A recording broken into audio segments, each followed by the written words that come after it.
A paz do Senhor Jesus, hoje nós vamos estudar a lição de número 6, que tem por título O Filho é igual com o Pai. O texto áureo encontra-se aqui em Hebreus capítulo 1, versículo 8, que diz: Mas do Filho diz, ó Deus, o teu trono subsiste pelos séculos dos séculos. Cetro de equidade é o cetro do teu reino. E a verdade prática diz: o termo teológico Filho de Deus é título, sendo assim, a existência de Jesus é desde a eternidade junto ao Pai. Então nós vamos estar falando aqui mais uma lição, esse trimestre que tem tratado aí de lições com uma certa profundidade teológica, e ao qual, ao meu ver, é muito importante para a nossa sã doutrina, para o tempo que nós vivemos hoje. É mais uma lição que a gente vai tentar aqui aprofundar mais nesse conceito do título, não é? Do Filho de Deus, Jesus sendo igual com o Pai, como o título da lição nos sugere, ok? Eu vou fazer aqui a leitura bíblica em classe, para a gente estar embasando aqui, já vamos começar aqui comentando. A nossa leitura bíblica em classe está aqui em João, né? Evangelho, segundo escreveu São João, capítulo 10, dos versículos 30 ao versículo 38, que diz assim, ó, nós vamos acompanhar a leitura aqui na nossa tela, aqui pela revista, ó. Eu e o Pai somos um. Os judeus pegaram então outra vez em pedras para o apedrejarem. Respondeu-lhes Jesus: Tenho-vos mostrado muitas obras boas procedentes de meu Pai. Por qual dessas obras me apedrejais? Os judeus responderam, dizendo-lhe: Não te apedrejamos por alguma obra boa, mas pela blasfêmia, porque, sendo tu homem, te fazes Deus a ti mesmo. Respondeu-lhes Jesus: Não está escrito na vossa lei? Eu disse: Sois deuses? Pois, se a lei chamou deuses aqueles a quem a palavra de Deus foi dirigida e a Escritura não pode ser anulada, aquele a quem o Pai santificou enviou ao mundo, vós dizeis blasfemas? Porque disse, sou filho de Deus? Se não faço as obras de meu Pai, não me acrediteis, mas se as faço e não credes em mim, crede nas obras, para que conheçais e acrediteis que o Pai está em mim e eu nele. Amém? Então veja que aqui nessa lição nós vamos tratar sobre um assunto muito importante, onde trata que Jesus, né, é um para com o Pai. O Filho é um para com o Pai, como nós vemos aqui no título da lição. O Filho é igual com o Pai, tá?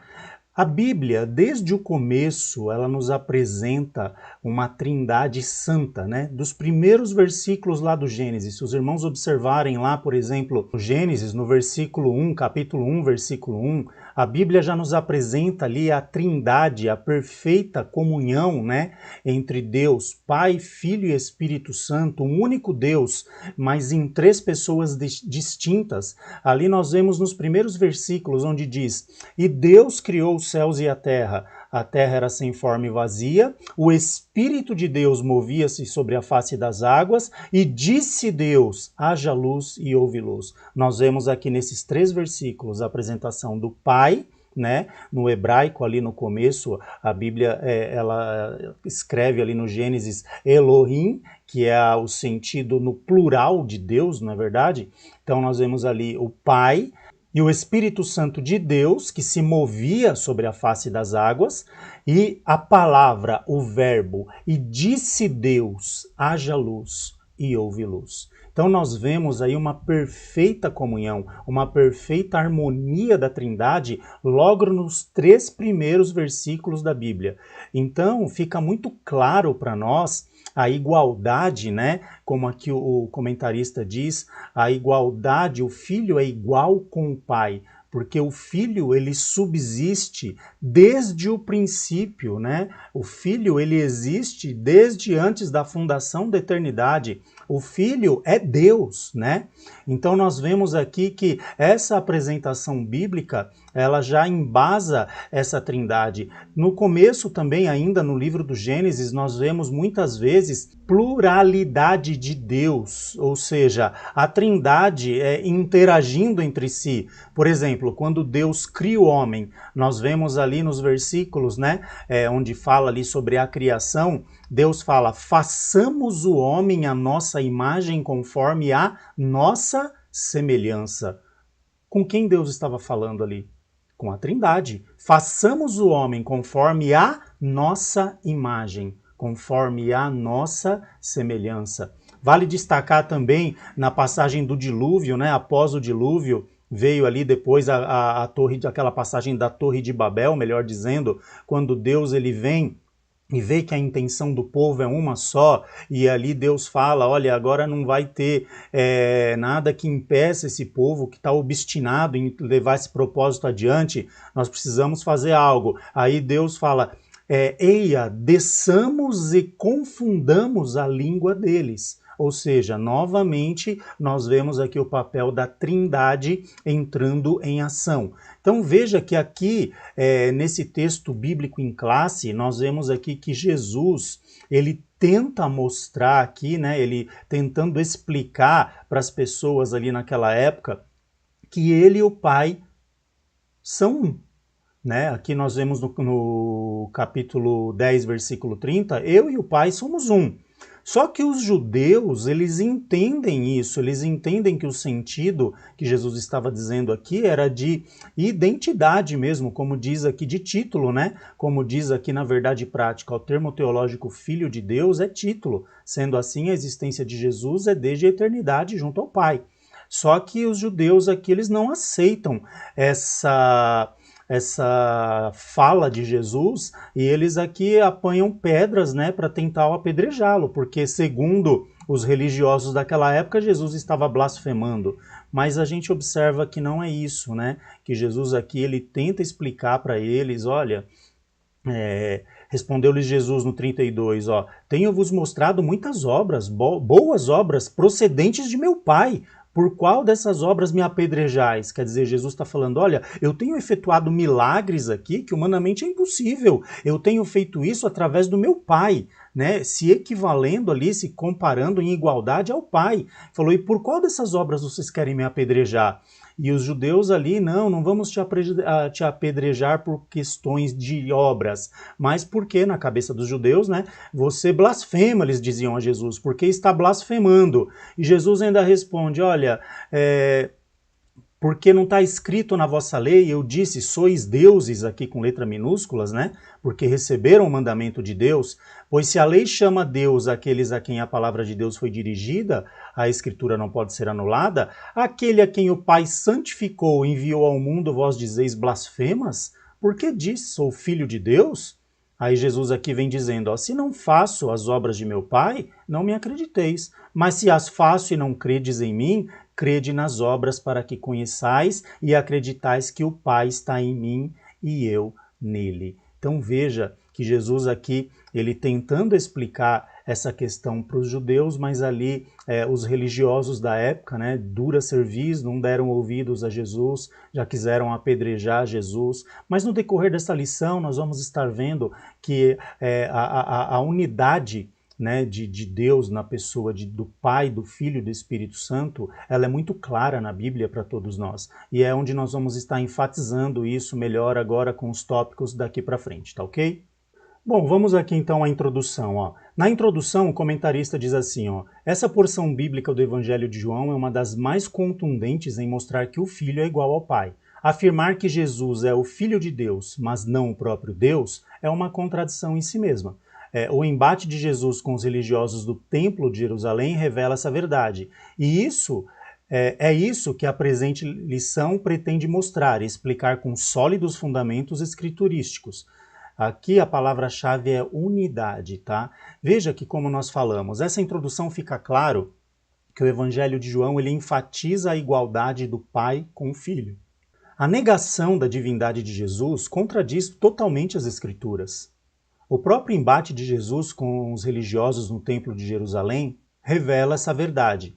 Então nós vemos aqui que, por exemplo, na introdução bíblica, nós vemos aqui a ideia de que a igualdade do Pai com o Filho é totalmente embasada pelas Escrituras. O próprio Evangelho de João, no seu início, ele diz assim, No princípio era o Verbo estava com Deus e o Verbo era Deus.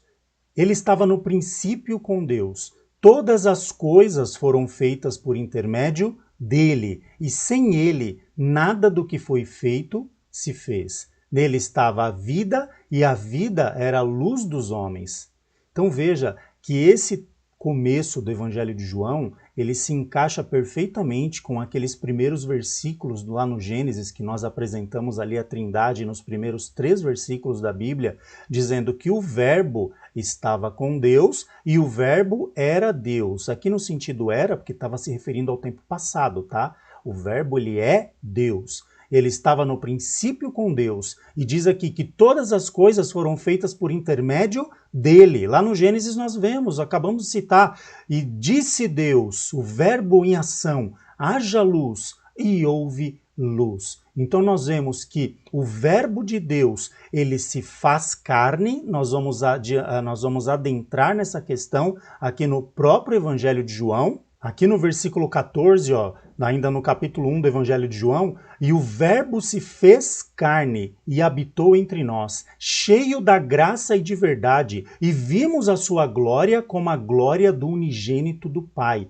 Qual que é o sentido da palavra unigênito? Único, tá? É o Filho único de Deus. Não existe ninguém semelhante a Jesus, igual a Jesus, tá? Por isso que Jesus, o Filho, ele tem a mesma, a igualdade com o Pai, a mesma natureza, a mesma substância, vamos dizer assim, tá? Então ele é o mesmo com o Pai. Agora aqui no tópico 1 nós vemos a doutrina bíblica da relação do Filho com o Pai. Primeiro ponto, né, ele passa uma ideia de filho. Ó. O conceito de filho no pensamento judaico implica a igualdade com o Pai. Tem um texto lá em Mateus 23, 29 a 31, que é citado aqui pelo comentarista, que é muito interessante. Diz assim, ó. Ai de vós, escribas e fariseus hipócritas, porque edificais o sepulcro dos profetas e adornais os monumentos dos justos. E dizeis, se tivéssemos vivido nos dias de nossos pais, não teria sido cúmplices no derramar do sangue dos profetas.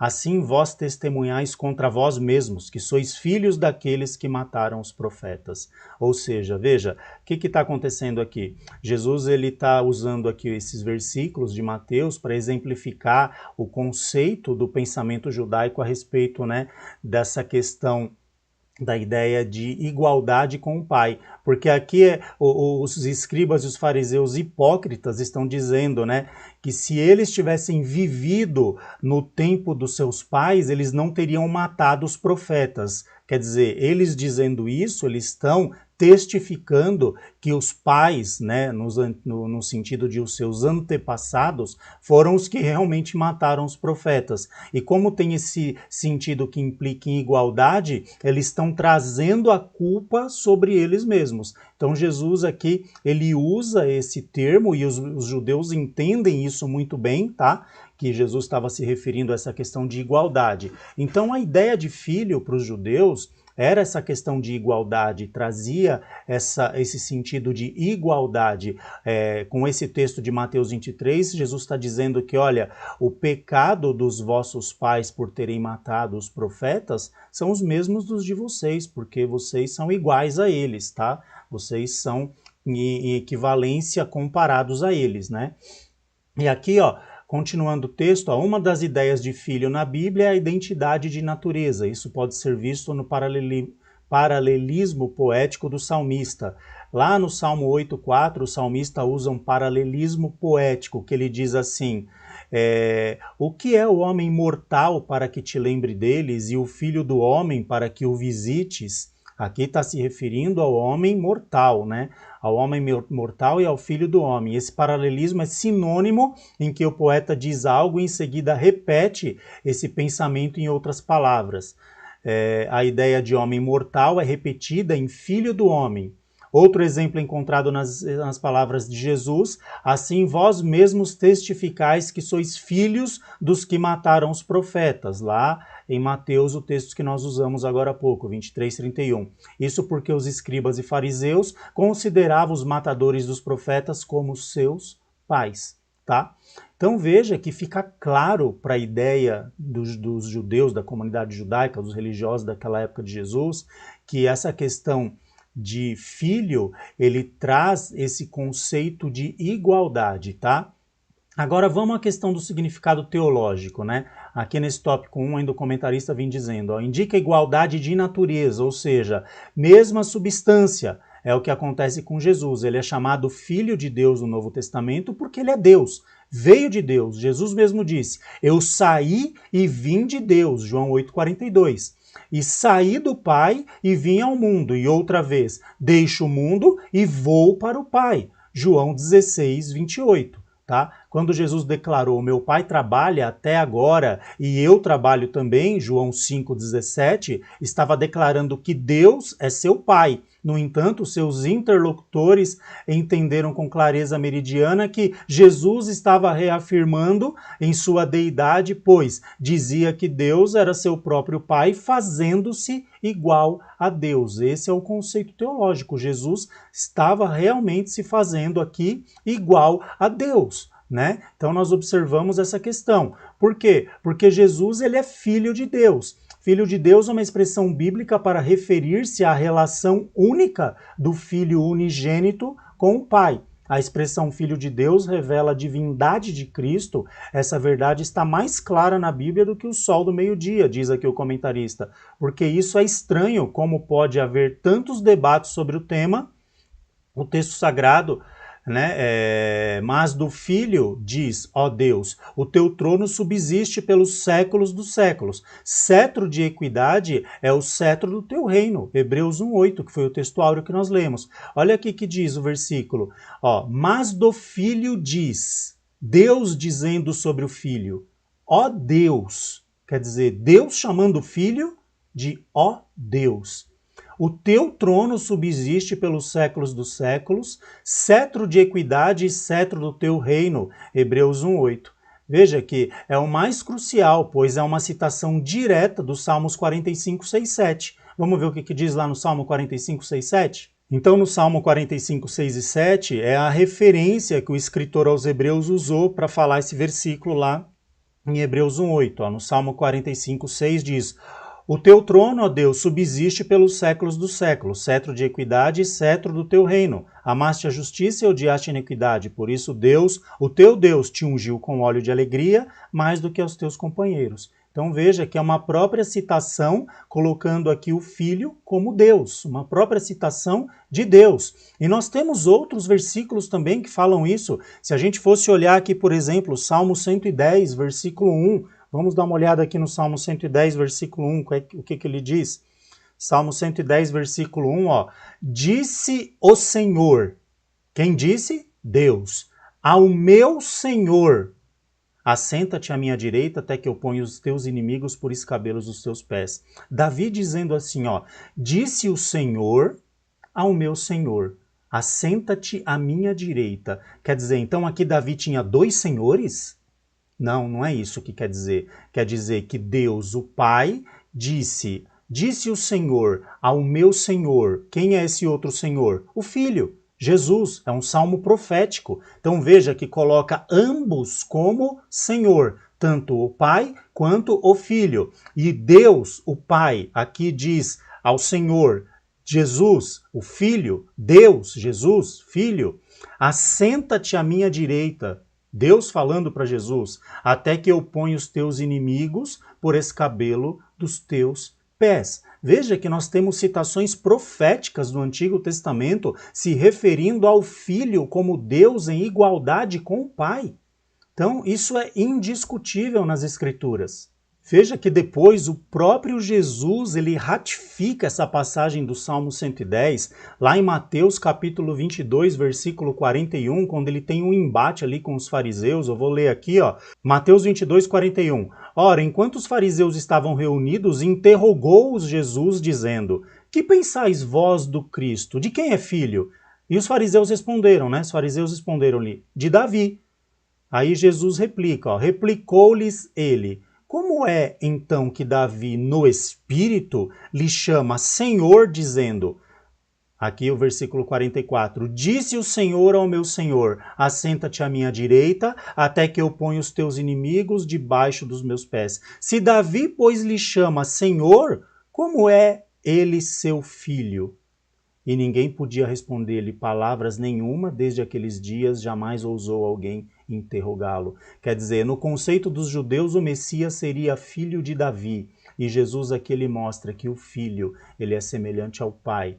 Ele é, né, igual ao Pai, a mesma substância, o mesmo nível do Pai. Deus, assim como Deus, o Pai é Deus, o Filho também é Deus. Então veja que Jesus aqui ele ratifica essa passagem e deixa ali os fariseus ali sem respostas. Então vale, só por esse capítulo 1 e pela nossa introdução, nós podermos afirmar que as Escrituras deixam muito claro a igualdade do Pai com o Filho, tá? Jesus, ele é Deus. Jesus, a mesma essência do Pai. Jesus, Deus como Pai também é Deus, em pessoas distintas, tá?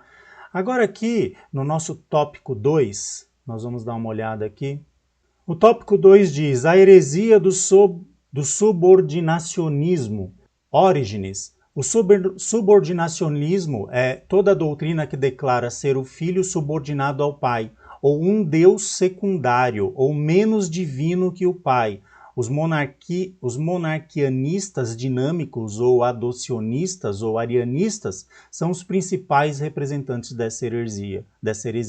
Veja que a heresia do subordinacionismo, ela coloca Jesus a um patamar abaixo de Deus, como se fosse um Deus menor. Tá? E isso é uma heresia, porque nós já embasamos muito bem no início aqui dos nossos comentários e no tópico 1, a plena igualdade do pai com o filho. Então nós vemos aqui que essa doutrina, ela é herege porque ela coloca Jesus num patamar abaixo, tá? Vamos continuar a leitura aqui, ó. Mas Orígenes foi o seu principal mentor. Há na vastíssima e complexa produção literária de Orígenes ideias de acordo, como também ideias neoplatônicas e obscuras, de modo que desde a antiguidade os estudiosos do assunto estão divididos. Ele exerceu grande influência no Oriente por mais de 100 anos, na controvérsias em Niceia. Havia os que apoiavam Ário usando Orígenes como base, mas também os que apoiavam Alexandre, opositor de Ário, também se baseando no mesmo Orígenes. Segundo seus críticos, parece que a trindade defendida por ele era subordinacionista, seja, o Filho subordinado ao Pai e o Espírito Santo subordinado ao Filho. Então veja, segundo essa heresia de Orígenes, ele colocava ali como se fosse uma hierarquia. O Pai, o mais importante, o Filho subordinado ao Pai, como se fosse um degrau abaixo, num termo de um Deus menor, e o Espírito Santo subordinado ao Filho, num outro degrau abaixo, como se fosse um outro Deus ainda menor. E nós vemos que isso é uma heresia, porque a Trindade ela nos é apresentada como Pai, Filho e Espírito Santo, um Deus, em 3 pessoas distintas, no mesmo nível de igualdade, tá? Continuando a leitura aqui, diz, no entanto, a Bíblia revela a igualdade das 3 pessoas da Trindade, tá? A gente tem vários versículos que diz isso. Por exemplo, Mateus 28, 19. Vamos olhar aqui, Mateus 28, 19, o que que diz? 28, 19, ó. Portanto, ide e fazei discípulos de todas as nações, batizando-os em nome do Pai, do Filho e do Espírito Santo. Quer dizer, um Deus em 3 pessoas distintas, que compõem ali a obra de salvação, né, da humanidade.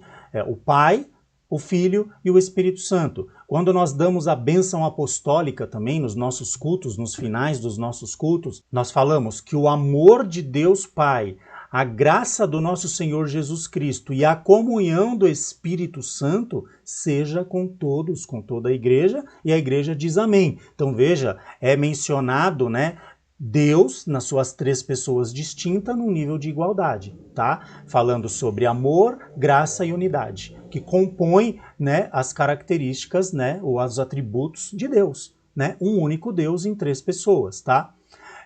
Vamos lá, vamos continuar a leitura aqui. No período pré-niceno, o subordinacionismo foi nos séculos II e III, uma tentativa ainda que equivocada de preservar o monoteísmo, mas que negou a divindade absoluta de Jesus. Seus expoentes consideravam Cristo como Filho de Deus, inferior ao Pai. Eles afirmavam que o próprio Cristo declarava a sua inferioridade, e isso eles o faziam com base numa exegese ruim e numa interpretação fora do contexto de algumas passagens do Evangelho, tá? Então, é o velho problema de textos isolados, interpretação mal feita, fora de contexto, que acaba gerando heresia e falsas doutrinas, tá? Aqui, ainda no item 3 do tópico 2, métodos usados pelos subordinacionistas. Já estudamos até agora o ensino bíblico sobre Jesus como verdadeiro homem e ao mesmo tempo verdadeiro Deus. Somente ele é assim, e ninguém mais no céu e na terra possui essas características, tá? Conforme diz lá em Romanos 1, capítulo 1, versículos de 1 a 4. No entanto, os subordinacionistas pensam que a escritura aqui e ali, se utilizando de passagens do Novo Testamento, que apresentam o Senhor Jesus como homem, descartam e desconsideram as que afirmam ser Jesus o Deus igual ao Pai. Tá? Então, é um erro aqui grotesco de interpretação, um erro grotesco de doutrinário, né? Fora de contexto e muito fácil de refutar por todas as bases bíblicas que nós já citamos lá no tópico 1 da lição.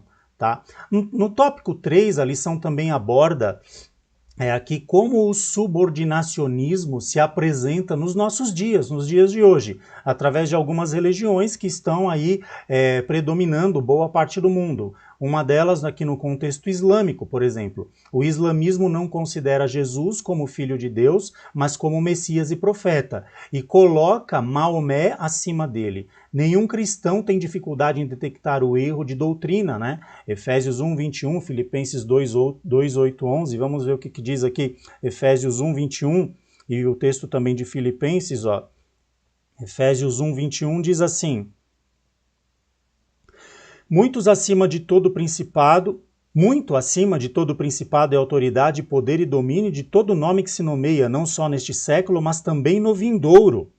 Tá, eu vou ler o 20 também para dar mais sentido. O que operou em Cristo, ressuscitando-o dentre os mortos e fazendo sentar-se à sua direita nos céus, falando do que Deus operou em Jesus Cristo, tá? O colocando ali como ressuscitando ele dos mortos, o colocando à sua direita nos céus, muito acima de todo principado e autoridade, poder e domínio e todo nome que se nomeia, não só neste século, também mais nos vindouros, e sujeitou, no 22, todas as coisas debaixo dos seus pés, para ser o cabeça sobre todas as coisas, o deu à igreja, que é o seu corpo e complemento daquele que cumpre em todas as coisas. Ou seja, o próprio Deus aqui, né, Paulo apresentando aos Efésios aqui, dizendo que o próprio Deus aqui exalta a Jesus como Deus, né? Colocando em igualdade, exaltando como Deus, mostrando que o Filho é igual ao Pai, o Filho é Deus, né? E aqui um outro texto também que nós vemos em Filipenses 2, 8 e 11, diz assim, Filipenses capítulo 2, do 8 ao 11, e achando-se na forma de homem, humilhou-se a si mesmo, tornando obediente até a morte de cruz, pelo que também Deus o exaltou soberanamente e lhe deu um nome que é sobre todo o nome, para que ao nome de Jesus se dobre todo o joelho do que estão nos céus e na terra e debaixo da terra, e toda língua confesse que Jesus Cristo é Senhor, para a glória de Deus Pai. Então veja aqui mais um texto mostrando claramente, né, que Jesus Cristo, o Filho de Deus, é igual a Deus, né? Ele está a igualdade com o Pai. O Filho é igual com o Pai. Tá?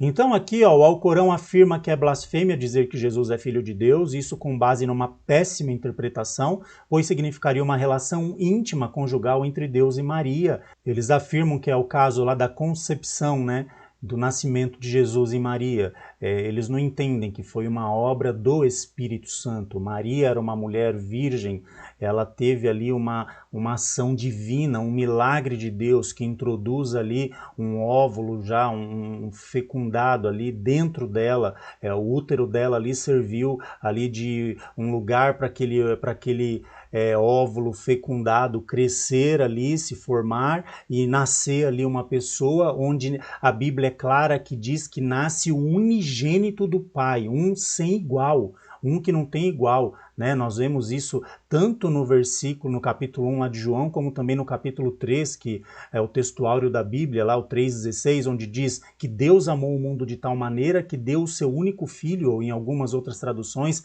o seu unigênito, para que todo aquele que nele crê não pereça, mas tenha a vida eterna. Ou seja, o nascimento de Jesus foi um milagre produzido por Deus, pelo Espírito Santo, no ventre de Maria, onde ali Jesus ele nasce pela vontade de Deus, por um milagre de Deus, para que ele fosse introduzido como um homem ao mundo, ok?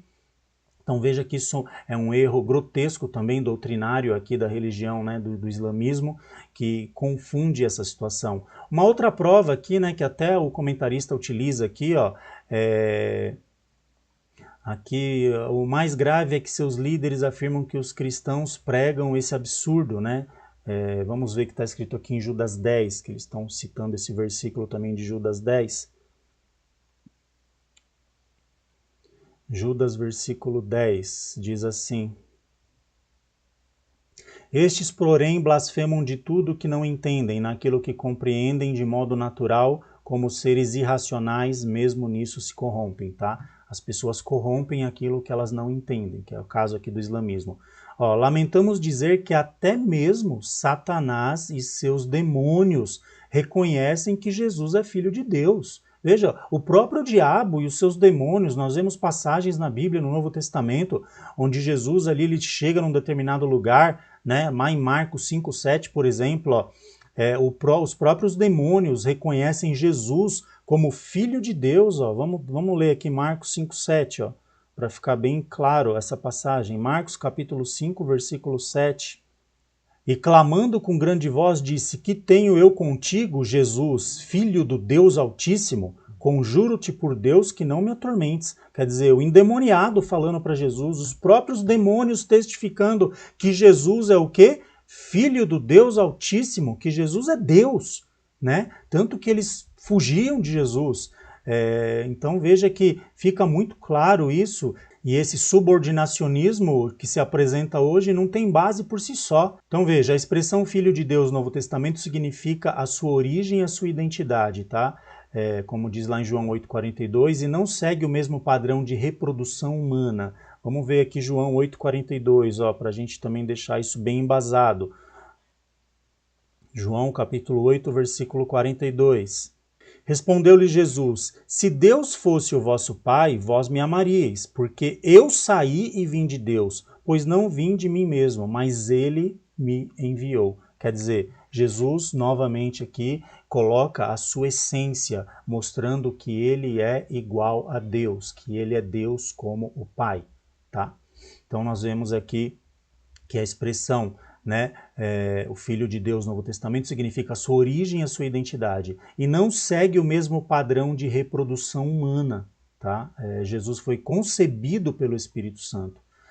Agora uma outra questão também que aborda sobre esse subordinacionismo nos dias de hoje são o movimento das Testemunhas de Jeová. Este confessa publicamente que crê na existência de vários deuses, o Deus Todo-Poderoso, Jeová, depois o Deus Poderoso, Jesus, e em seguida outros deuses menores, colocando aqui novamente aquela hierarquia, um Deus maior, um Deus menor, um degrau abaixo, outros degraus abaixo, outros deuses, enfim, continua com o mesmo erro doutrinário e uma blasfêmia, tá?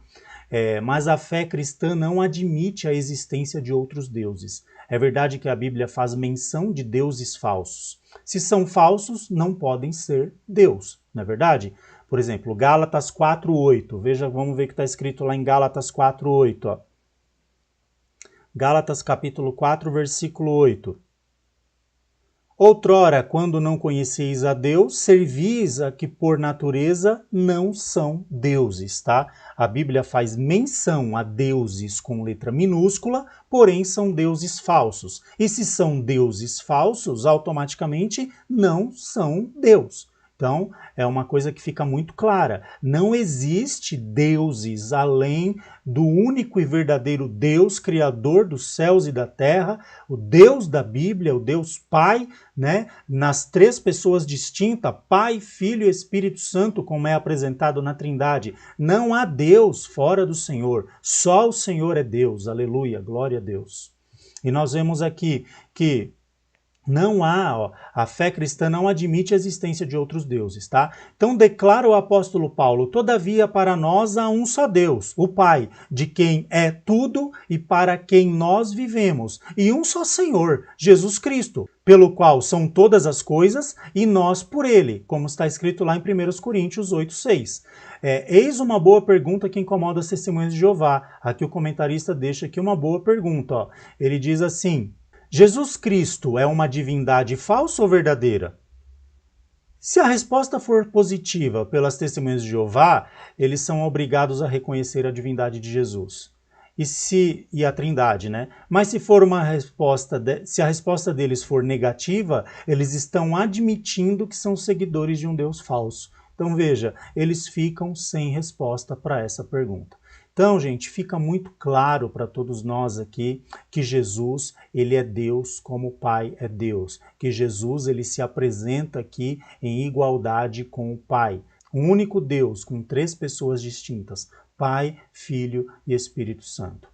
A conclusão aqui diz: o termo filho em relação a Jesus tem sido assunto de debate teológico desde o período dos pais da igreja. A interpretação bíblica que se faz é: Jesus é filho unigênito, não porque foi gerado, mas sim porque é da mesma substância do Pai. Amém? Fica aqui esse pequeno subsídio, tá? Para ajudar aí na nossa lição do próximo domingo. Que Deus abençoe a todos, que o Espírito de Deus ilumine e capacite a cada um para que possamos continuar crescendo e aprendendo mais da palavra do Senhor a cada dia. Deus abençoe a todos, fiquem na paz do Senhor Jesus. Um abraço.